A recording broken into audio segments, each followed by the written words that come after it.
আমরা আসলে মানুষের ভালোবাসা নিয়ে আছি, বিশেষ করে আপনারা সকলেই জানেন, গোটা বাংলাদেশ জানে, এবং গোটা বাংলাদেশের দৃষ্টিও পিসপুরের দিকে আছে, এটা ঠিক।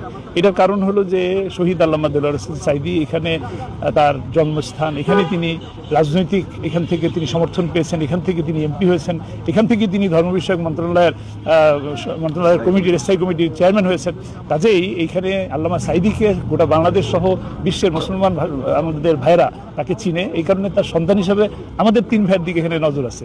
আপনারা দোয়া করবেন যেন আমরা তাদের বাংলাদেশের মানুষের যে দৃষ্টি, এই দৃষ্টিটাকে যেন আমরা সবাই সম্মানের সাথে দেখতে পারি, আমরা যেন তাদের মনের আকাঙ্ক্ষা পূরণ করার জন্য একটা প্রচেষ্টা করতে পারি। তবে এখানে আপনারা এটাও মনে রাখবেন যে আকাঙ্ক্ষা মানুষের উচ্চ হয়, আমরা যেন সেই উচ্চ পর্যায়ে না যাই, আমরা যেন একটা সহনীয় পর্যায়ে থেকে, মানে যার যতটুকু করা সম্ভব সেই অবস্থায় থেকে যেন আমরা প্রত্যেকের সহযোগিতা করি ইনশাল্লাহ।